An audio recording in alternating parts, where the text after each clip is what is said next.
too. So, I just think it's all of her perspective. I just wish she'd be using her platform at this moment in time to be fighting back on Donald Trump. Well, it's interesting, Maura, because Harris wonders if she should have talked to Biden about not running, but then she acknowledged that she was in the worst position to make that case since it would be seen as self-serving. Should someone have convinced Biden not to run earlier, and who should that person have been? Absolutely. And I'm not one to go and blame any family members, but I do think that that's a conversation in-house. They talked about it at length, that it was a family discussion. So someone maybe should have mentioned, are you up for this? And are you up for it in a way that can be effective?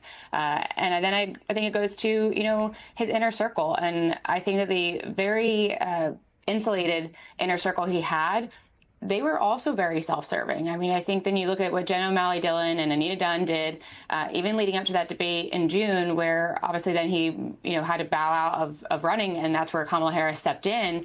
But why pushing him to do that? Why push him to do that knowing the schedule he had beforehand, his travel schedule overseas? Mm-hmm. And so I just think that there's a lot of questions there. And then for them to go on and then work on her campaign, I understand you can't overhaul everything, but I do think that those motives are something that we would want to know answers to.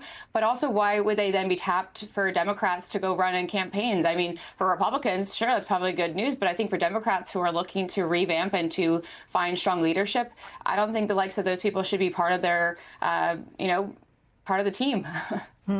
So, Megan, you said you've worked for a sitting vice president and president, and you understand the difference between the two and maybe the occasional friction.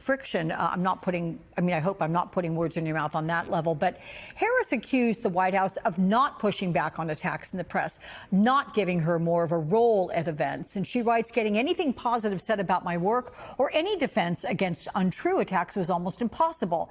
She also points out she was only briefly mentioned at the end of Biden's video announcing he was leaving the race.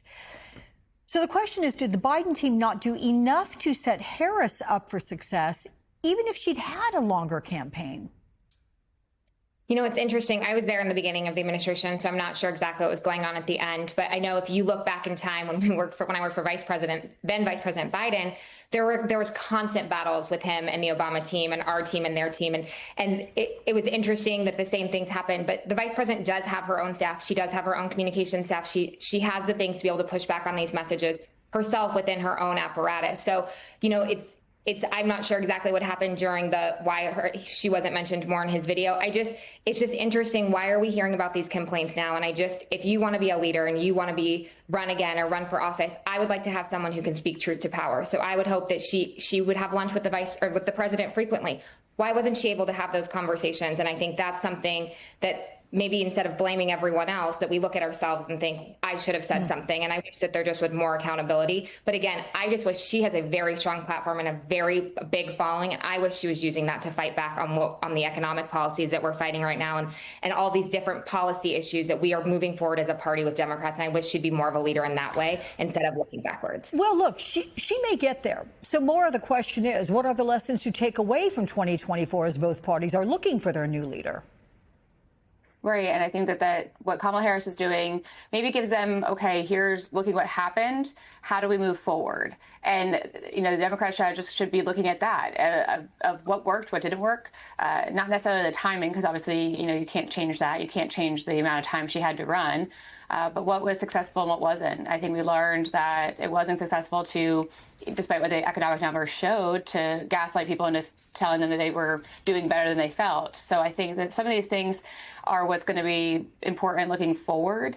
But I also think in how we talk about one another. We're looking at, in our last segment, we talked about leadership and what's required in this moment.